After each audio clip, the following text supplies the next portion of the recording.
తెలుగు యూనివర్సిటీని కాపాడుకుందామంటూ తెలుగు యూనివర్సిటీలో నిరసన జరుపుతున్నారు. అసలు ఏం జరిగింది, ఎందుకు కాపాడాలి అని అడిగేంత పరిస్థితి వచ్చిందో మనం ఇప్పుడు కనుక్కుందాం. మనతో పాటు తెలుగు యూనివర్సిటీ స్టూడెంట్స్ ఉన్నారు. అసలు అసలు ఏం జరిగింది, ఇబ్బంది ఏంది, మీరు నిరసన చేయడానికి గల కారణం ఏంది? ఇక్కడ ఈ తెలుగు యూనివర్సిటీని అమ్మడానికి కాంగ్రెస్ ఒక కుట్ర పండింది.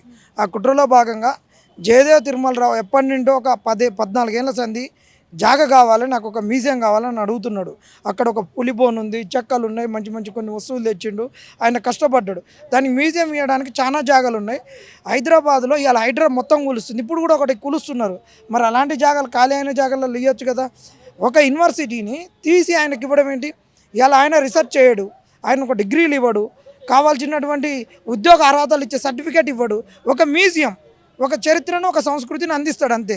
ఇప్పుడు మీకు బాచుపల్లిలో కాలేజ్ ఉంది కదా, మరి ఇక్కడ కూడా ఈ బిల్డింగ్ వేస్ట్ అయిపోతుంది ప్లేస్ అని చెప్పి ఇస్తున్నారు కదా గవర్నమెంట్. మీకేం ప్రాబ్లం వచ్చిందని అడుగుతున్నారు కొంతమంది. కరెక్టే, మరి వేస్ట్ అవుతుంది అనేటోళ్ళు వచ్చి ఇక్కడ చూసి ఇది వేస్టా, వృధానా, లేకుంటే ఇలా జీలుగులు మొలిచినాయా, జిల్లెలు మొలిచినాయా, కంప చెట్లు మొలిచినాయా, తుమ్మ చెట్లు మొలిచినాయా, లేకుంటే ఇది పడాబడి ఉందా, గబ్బిలాలు ఏలాడుతున్నాయా, బూత్ బంగ్లా అయిందా, లేకుంటే నాంపల్లి రైల్వే స్టేషన్కి వచ్చేటోళ్ళు అందరూ ఇక్కడ మందు తాగుతుర్రా, సారా తాగుతుర్రా, గుట్కా తింటుర్రా, గంజాయి తాగుతుర్రా అనేటటువంటిది వాళ్ళు చూసి చెప్పాలి. ఈడ ఇప్పుడు ఇంతసేపు పిల్లలు ప్రదర్శన చేసిర్రు. డిగ్రీలో ఉన్నటువంటి ఫైన్ ఆర్ట్స్ అయినటువంటి ఒక ఫ్యాషన్ డిజైనింగ్ ఉంది, టెక్స్టైల్ డిజైనింగ్ ఉంది, దాని తర్వాత యోగా ఉంది, తర్వాత ఇంకా జ్యోతిష్యం, డిస్టెన్స్ ఎడ్యుకేషను, తర్వాత విజువల్ కమ్యూనికేషన్, ఇగో ఈ కోర్సులు అన్నీ అయ్యాయి. ఇవన్నీ అయ్యాయి, కనిపించే కోర్సులు అన్నీ అయ్యాయి. దాదాపు ఎంతమంది స్టూడెంట్స్ ఉంటారు ఈ కోర్సులలో? స్టూడెంట్స్లోనే 1600 మంది ఉంటారు. 1600 మందిలో రోజుకు కనీసం 400-500 మంది వస్తారు. ఇక్కడ ఉండేటువంటి కోర్సులు చేసేటటువంటి వాళ్ళందరూ కూడా వయసు అయిపోయిన వాళ్ళు, డీజీపీ కానించి, ఎస్ఐల కానించి, డిఈల కానించి, ఎస్సీల, సూపరింటెండెంట్ ఆఫ్ ఇంజనీరింగ్ల కానించి పెద్ద పెద్ద వాళ్ళు పనులు చేసేటటువంటి కోర్సులు ఈ జ్యోతిష్యం అలాంటి కోర్సులు. అలాంటి వాళ్ళు మరి బాచుపల్లికి ఏం పోతారు? 4ంటికి రావాలి, 4ంటికి రావాలి వాళ్ళు. అలాంటప్పుడు వాళ్ళు ఎట్టపోయి వస్తారు కదా. ఇక్కడ ఉంటేనే వాళ్ళు వస్తారు. ప్లస్ ఇక్కడ కోర్సులు నడుస్తున్నాయి, ఇంకా అక్కడ కావాల్సినటువంటి ఇన్ఫ్రాస్ట్రక్చర్ అంతా డెవలప్ అవ్వలేదు. ఇక్కడ నుంచి అందరు అక్కడికి పోవాలన్నా ఇంకా కావాలి. అక్కడికి మొత్తం పోయినా కానీ ఇంకా కొన్ని కోర్సులు పెట్టుకుంటాం. మాకు ఈ జాగా అవసరం. ఈరోజు హెచ్సికు ఎన్ని వేల ఎకరాలు ఉంది, ఆడ భూమిని కొట్లాడారు కదా.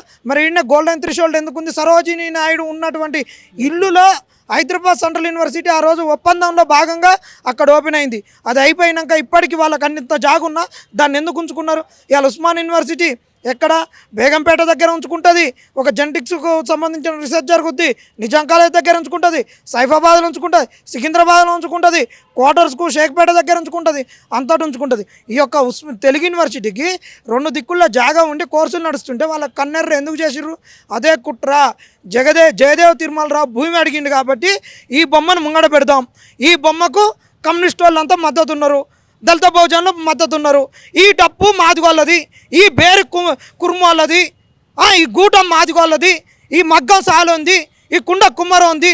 ఇగో ఈ కుల వృత్తులను వీళ్ళు అవమానపరుస్తున్నారు, ఇది ఇవ్వాలి అని చెప్పేసి ఒక నాటకం ఆడుతూ చేస్తున్నారు. ఇటు డప్పు కొట్టే కోర్సు ఎక్కడన్నా ప్రపంచంలో కూడా ఆఫర్ చేస్తాడా? తెలుగు యూనివర్సిటీలో ఆఫర్ చేస్తున్నాడు. హార్మోనియాన్ని ఎవడు ఆఫర్ చేస్తున్నాడు? మృదంగాన్ని ఎవడు ఆఫర్ చేస్తున్నాడు? ఒక జానపదాన్ని ఎవడు చేస్తున్నాడు? జడకొప్పు కోలాటాన్ని ఎవడు ఆఫర్ చేస్తున్నాడు? చెక్క భజన్ని ఓడిస్తున్నాడు. అవన్నీ ఇక్కడ తెలుగు యూనివర్సిటీ వాళ్ళే కదా. మాకన్నా ఎక్కువ కల్చర్ కాపాడుతున్నారు. దాంట్లో డిగ్రీ ఇస్తున్నారు. ఆ డిగ్రీ తోటి అలా రెసిడెన్షియల్లో టీచర్లుగా పనిచేస్తున్నారు, నిన్న వచ్చినటువంటి డైట్ లెక్చరర్లుగా పనిచేస్తున్నారు. ఇంత సర్టిఫికెట్లు ఇచ్చేటటువంటి కోర్సు, ఇంతమంది ఉన్నటువంటి దానిని జయదేవ్ తిరుమలరావుని ఎందుకు పెడుతున్నారు?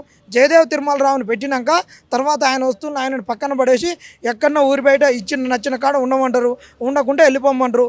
దీన్ని వేరేటోళ్లకు ఒక 5 రూపాయలకో 10 రూపాయలకో 100 రూపాయలకో ఒకేసారి ఒక 100 ఏళ్లకు లీజుకు రాసిచ్చేటటువంటి ఒక కుట్రలో భాగం. ఈడ విద్యార్థులకు కుట్ర లేదు. దీన్ని కాపాడుకోవడానికే ఒక హృదయ అంతరాల నుంచి మేము కొట్లాడుతున్నాం. కానీ ఇవాళ ఎవరైతే ఇది కావాలంటున్నారో వాళ్ళకన్నా కుట్ర ఉంది. వాళ్ళని అడ్డం పెట్టుకొని రేవంత్ రెడ్డి కుట్ర చేస్తున్నాడు. మీరు కుట్రలో బాగులా, మేము కుట్రలో భాగస్వామ్యులమా? మీరు అర్థం చేసుకోరు. ఈరోజు పాఠశాలలు క్లోజ్ చేస్తే అడుగుతారు, ఈరోజు లెక్చరర్స్కు జీతాలు ఇవ్వకుంటే అడుగుతారు. మరి వాళ్ళందరూ గరీబోళ్ళు, బీదోళ్ళు ఎట్ట బతుకుతారంటారు. ఇక్కడ బీదోళ్ళు చదువుతున్నటువంటి కోర్సులు, ఇంతకుముందు ఫ్యాషన్ షో చేసి అమ్మాయిలు, వాళ్ళ కనీసం బువ ఉంటుందా? వాళ్ళ ముఖాలు చూస్తే తెలుస్తాయి కదా. నిన్న పత్తి ఏరుకొని వచ్చినట్టున్నారు వాళ్ళు. అలాంటి వాళ్ళు ఇక్కడ చదువుకుంటున్నారు. అదే ఇంకొకడ ఫ్యాషన్ టెక్నాలజీ పోతే ఎట్టుంటారు? వాళ్ళు ఇప్పుడే ఫ్రిడ్జ్లోకి వెళ్ళి తీసిన యాపిల్ పండ్లు ఉన్నట్టుంటారు.